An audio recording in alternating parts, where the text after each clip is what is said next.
everybody. Welcome to the Studying Brew, episode 793. What a great night to be alive. Thank you guys for all being here on a Thursday as we're getting into that weekend. We are KonaButterflyz. My name is Andy. I am the guy that runs the back office over here and was slightly feeling a little sick before we got on, but I'm feeling a lot better. So, but you're not here for me and my problems. Nah, you're here for Brandy. She's got her Series 6, 63, 26, 65, and her Series 7, which makes her more than qualified to teach you all the things you need to know. And tonight, we're going to do exactly that. So we're going to teach you all those things you need to know. you weren't feeling good, and I was doing algebra. Sorry, guys. Like 30 minutes before we got here, my sugar dropped really far. So I've been working on getting that thing a little stabilized. It is a mother when you got diabetes, just saying. But I'm feeling a lot better right now. So we're going to get through this. We're going to soldier on. We're going to give you that Studying Brew because we need to get some pass notices. Yes. We don't have enough. You're on here because you need to get one. And that's all the more reason to just get through this night and just make sure that you guys get what you need. So that way you can head into this weekend with some consistency and some study and just knock this thing out. We've had a great week with the Kona day ones. We're finishing up week 1 and we're going to be going into week 2 next week. So if you haven't joined us yet, you want to get on to that. We are going through the content by the numbers, and people are loving it because it really goes through that material in a way that they haven't seen, and they like it. Yes. So we're going to keep doing that and all next week. So it's been a lot of fun. What do you want to add to that, Brandy? No, I mean, yeah. Oh, nothing like playing hurt near. Anyway, You're very eloquent, articulate, complete. Sure. All right, everybody. Well, like I said, the one thing that I want to say before we head into the weekend, and I always say this every Thursday, weekends are a trap. It is the employee mindset trap where we feel like we should take the weekends off. We shouldn't work on our goals. We shouldn't work on the things that will advance us. It is the perfect opportunity to keep going and actually advance yourself when everybody else is sleeping. It's like the tortoise and the hare, right? Mm-hmm. The tortoise won because the hare took a nap. There's going to be people that are taking a nap this weekend. It's your time to go around them. That is true. When everybody else is sleeping, you're working. And that is why you are going to be ahead of everyone else. Exactly.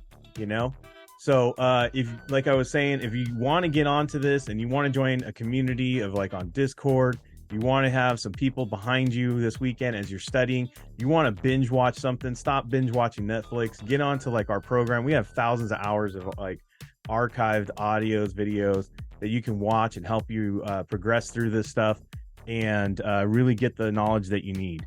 I was just on the Discord, and then one of our pastors, Mike G, he just dropped some great stuff for people in the 65, in the Series 65, and you can get some really key stuff to helping you guys pass this stuff just from all the other people in the community. I mean, he didn't give what's on the exam because he couldn't do that, but what he could tell you is where to focus. Yep. Where to focus your energy, and it ain't the math. So it was really cool for that's what you get when you're on that Discord. You get that kind of information, over the weekend. It's free. You guys can use the studying brews that are over there. You can also check out all the questions. You can look for questions on there using that search. It's just a great place. You can set up some video, studying with other people across the country and really make a good use of your time this weekend. And like I said, we have our own online on-demand videos and audios that you can watch as well as our course plan. We have a 21-day plan. So if you want to go faster than when Brandy's going, you can do that. We have the study guides, SIE 663, all original content. Those books take place of any LEM that you're looking at. They're ebooks, but you can print them out. So if you studied in the 1900s, you can go ahead and do that. We have the orientation replay that explains it all. 866-8KONA or scan the QR code there. Well, actually, scan the QR code, hit the links in the chat to join us. 866-8KONA, that is where you can reach me at 866-439-562. I'm also on the Telegram.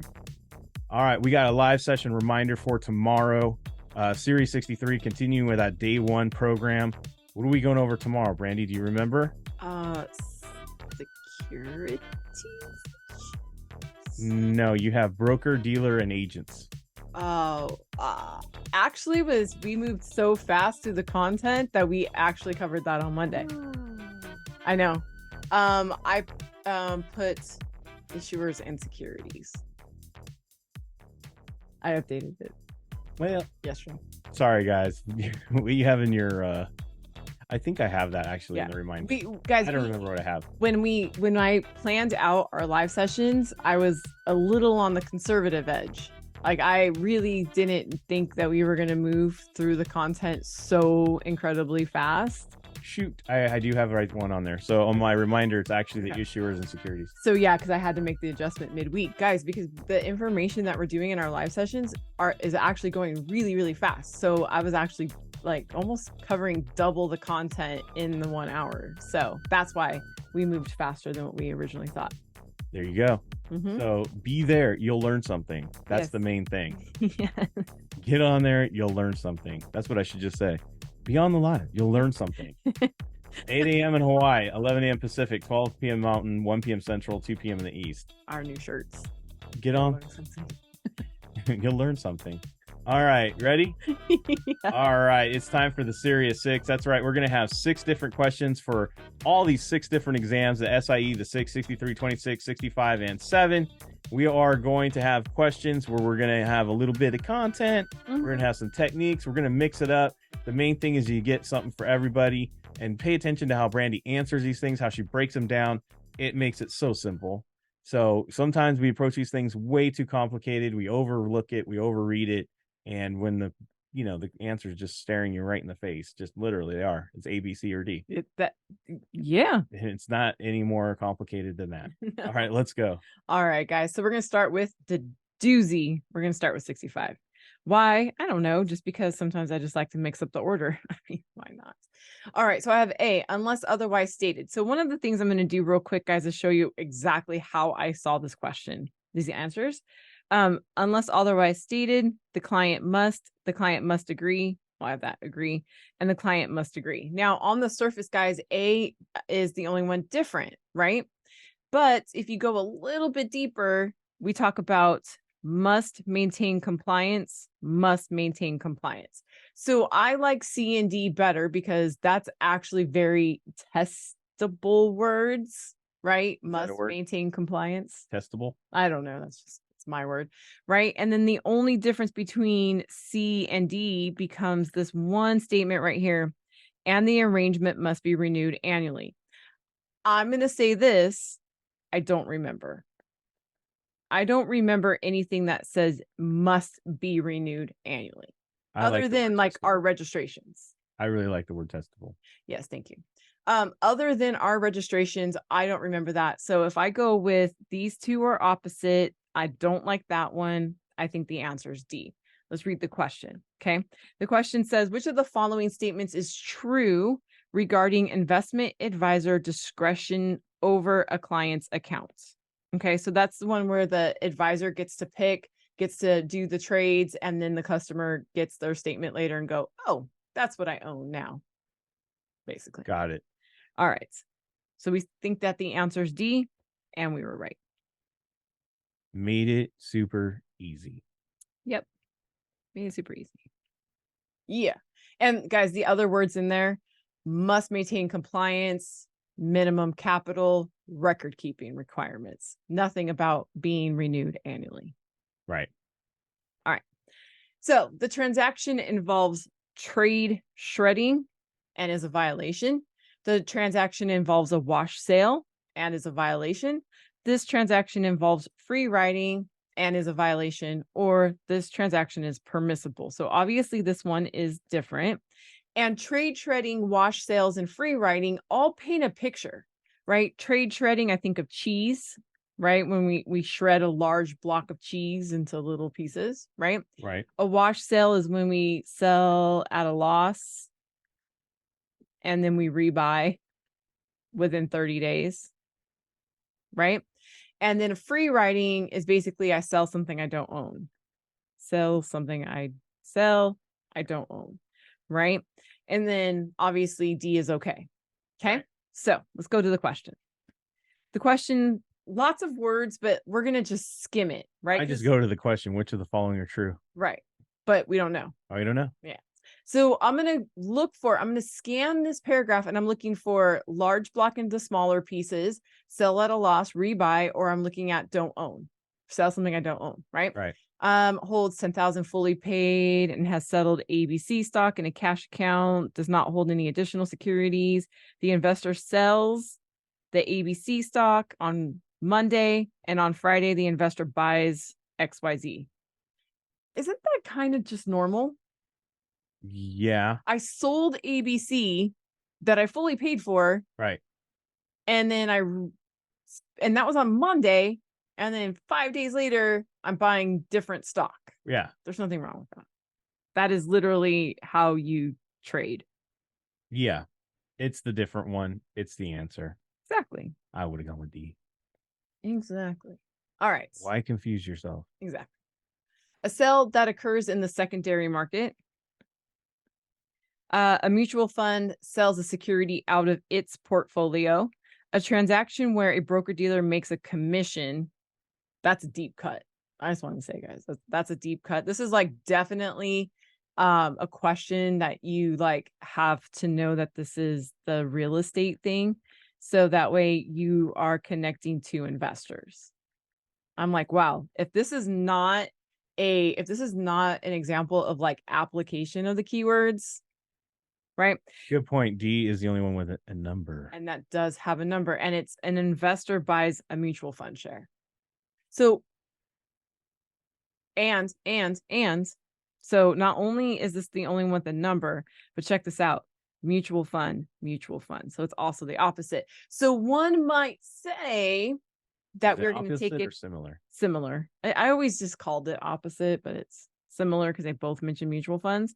So one might say that answer is D because of the double dip. It is a double dip. 2 techniques in one. Exactly. Which of the following would be considered an issuer transaction? Well, how about when I buy directly from the source? That's it. I buy directly from the source. You have an idea that it's the D is the answer because based on the techniques, you just confirm with the question. That's it. If you guys are noticing, that's pretty much all I'm doing tonight. I'm just confirming what I already got out of the answers based on techniques or visual pictures. It's a great way to stay in the question. Yeah. Sometimes we add a little too much. We look past what they're actually asking. If you do the confirmation in the question, it helps you stay focused. Yes. It helps you stay here. All right. Numbers, everybody's favorite, right? So I've got 7%, which is like the lowest number. I got 10%, which is the highest number, and then I have no percent. That's funny. Right? No percent. And then I got A is the one with the 75%, right? Yeah, and Points. B is the only one talking about cash. That is true. All right. So Carmen, if we look at the question, right? Let's just go right to the end. What is the bond's nominal yield? So yield is always given in percentages. So you're out. Just because yield is given in percentages. And it says nominal yield, which to me always sounds like normal. So it's basically what I'm normally getting. Okay. Now, question says, my normal yield, which has to do with income. So I'm going to go to my income, semi-annual interest payment of 35. Semi-annual means 2. So what is 35 times 2? 77. Oops, I forgot. There. That's it. That's it. You guys see that? That's it. Keeping it simple. Keeping it super real. Simple math. Exactly. So the key word is semi-annual. That's the key to everything. Yeah, because that they're asking for the normal yield, not like a current yield, nothing like that. All right. Another numbers. 500, 400, less than 500, more than 500. I don't know about you, but I like those. Yeah, well, the direct opposite. Those are really opposite. Exactly. Okay. 90% of the time, that's usually it. Exactly. Marco is receiving monthly payments for his variable annuity. If his last payout was 500 and this month on his return, his account drops below the AIR, his next payment will be less than 500. Less than. Guys, we don't know what he had before he had the 500. So how can I guess that it's 400? I'm just following the words in the question. It says 500. It was last month, and it's going to be less this next month. That's it. We don't know the pattern, so we can't guess 400. It's going to be less than 500. That's all I know. Yeah. Could be 498 for all we know. Yeah. That's still less than 500. Exactly. So fun fact. 499.99. Fun fact: doing inequalities in algebra tonight, which is the whole less than greater than thing. Anyways. All right. Avoid a surrender charge by holding past a certain point. Lower their 12B1 fees by investing more than a certain amount. Lower their sales charge by investing more than a certain amount. Hitting the brakes. Lower their, investing more than. Those two are very similar answers. 90% of the time. There you go. Now, I'm going to say this. When does a 12B1 fee occur, I guess, huh? And can we change that? I don't think any of us have the power to change that. The way the fee structure is? Yeah, this is like by vote, and this is like by breakpoint. It's going to be by however it rolls, right? Mutual fund breakpoint. See. Right? Boom. No thinking. No thinking. No thinking. Now, if you didn't know that breakpoint and sales charge are associated, I would write that on my paper. I would circle that and never forget that. Definitely never forget that, because it's on every test except for, well, no, actually it's even in the Series 7. It's on every test. And if your next path after the SIE is going to be the Series 6, this will show up again. It will show up on the 26. It will show up on the 65. And if you are going to, be actively using your license, you need to know it as well. 12B1 is a vote, sales charge, breakpoint. I would never forget that ever again. Boom, boom, boom. I would write that down, memorize that. It'll be the key to getting answers, and a lot of them equals a pass. That's true. 70% of you just got to be 70% or more. Yep. Right? Yeah. That's it. That's it. You just got to be a C student. That's all. Don't do any more than that. C plus, if you will. If you want to be that technical, C plus, you're in. You get a pass notice. You're walking out with that George Jefferson pass notice, strutting out the door. That's all you got. That's all you got to do. Hey, C's do get degrees. C's do get degrees. Ask a former president. He said it all the time. George Bush Jr. said it all the time. Hey, look at me. C student, president of the United States. Exactly. That's all you got to do. That's all you got to do. Helps that your dad was president. Why do you got to take shots, man? He was a president. That's all. Anyways, all right, everybody. Before Brandy triggers a whole mess of people, let's get this thing done. Wrap it up. Let's go get those pass notices. Let's keep it studying. Let's keep it consistent. No matter what, you guys just have to keep it going. That's all there is to it. You just have to keep it going. Don't take a day off. It'll push you back. Why do you want to step back from your goals when you need to step forward towards your goals? Do you understand? When you take a break, you're stepping back from your goal. You're just pushing it out further. Don't you want to hit your goal? Yes. Don't you? Yes. And if you guys wanted to, listen, we all know about priorities, right? If I told you there was a pile of cash on the end of this thing, y'all would be doing everything you can. You know what I mean? You're doing all that you can. Go through any wall. There wouldn't be any challenges. But since I don't say that, some people are like, well, whatever, and then they don't see that, unless it has an immediate reward, they just don't go after it.